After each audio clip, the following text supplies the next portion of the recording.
एक दिन रवि स्कूल से घर जा रहा था। रास्ते में उसे जमीन पर एक अजीब सी पुरानी पेंसिल मिली। पेंसिल थोड़ी चमक रही थी। रवि ने सोचा, ये किसी की गिर गई होगी, पर यहाँ तो कोई नहीं है। रवि पेंसिल को उठाकर घर ले आया।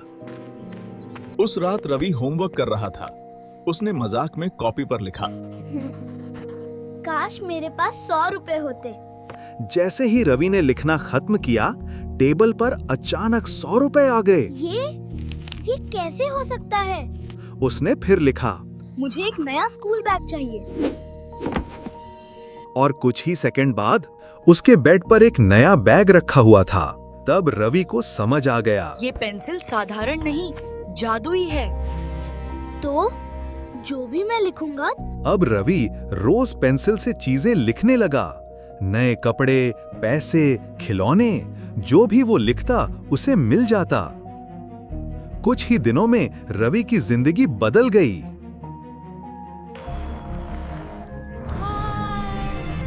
लेकिन रवि का स्कूल में एक दुश्मन भी था, मोहन। मोहन हमेशा रवि को परेशान करता था। जिंदगी में कभी कुछ नहीं बन सकता। ये सुनकर रवि को बहुत गुस्सा आ गया।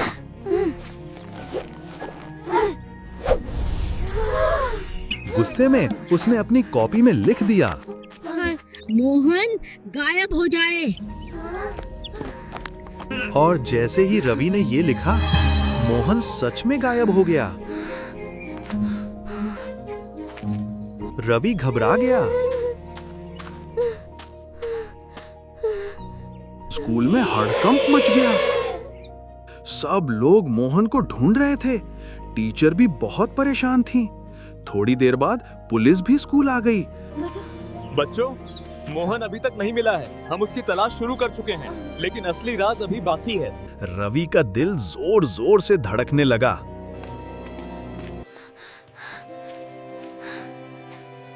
रवि बहुत डर गया।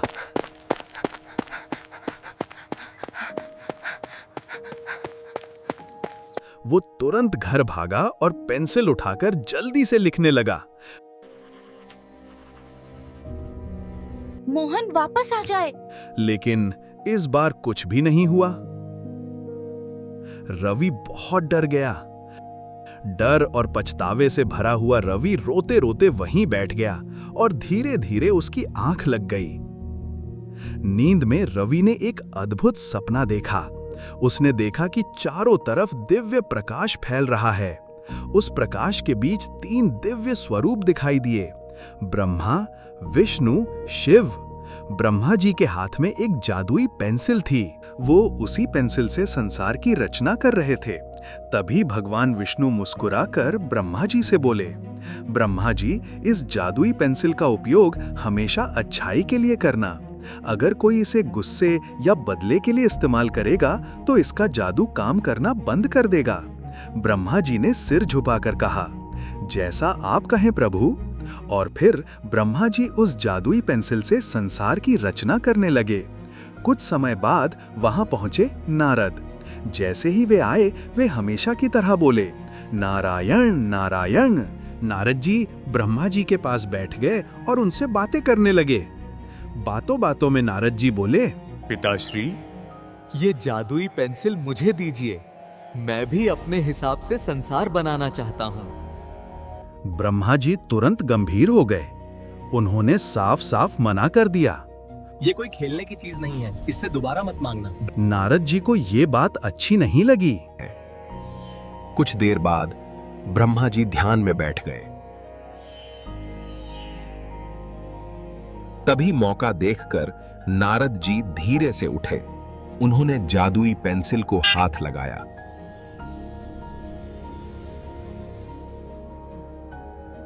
नारायण नारायण ते हुए उसे स्वर्ग लोक से पृथ्वी लोक की ओर गिरा दिया। पेंसिल घूमती हुए धरती की ओर चली गई। जब ब्रह्मा जी ध्यान से उठे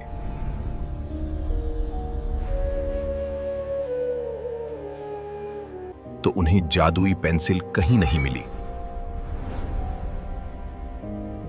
वे बहुत परेशान हो गए। वे तुरंत भगवान विष्णु और शिव जी के पास गए। प्रभु, वो जादुई पेंसिल कहीं खो गई है। विष्णु जी बोले, जब कोई उस जादुई पेंसिल को हाथ में लेकर हम तीनों ब्रह्मा, विष्णु और महेश का स्मरण करेगा, तभी हम उस पेंसिल को ढूंढ पाएंगे।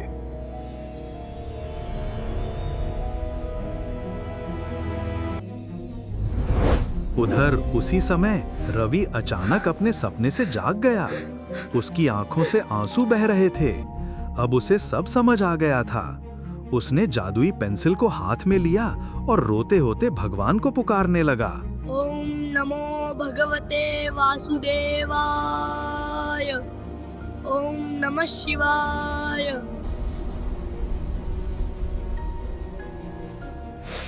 ओम ब्रह्मदेवाय नमः। हे प्रभु, मुझसे बहुत बड़ी गलती हो गई। मैंने गुस्से में आकर अपने दोस्त को गायब कर दिया। मुझे माफ कर दीजिए।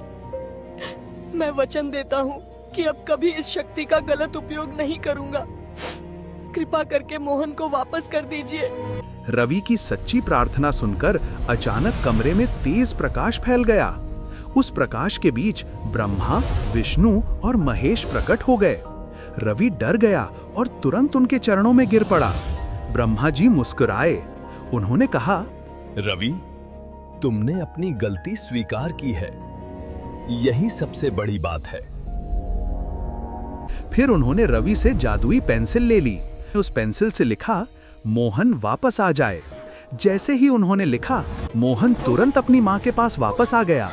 उसकी माँ खुशी से रोने लगी। अगले दिन स्कूल में रवि और मोहन आमने सामने खड़े थे। रवि की आंखों में आंसू थे। वो दौड़कर मोहन के पास गया और उसे गले लगा लिया।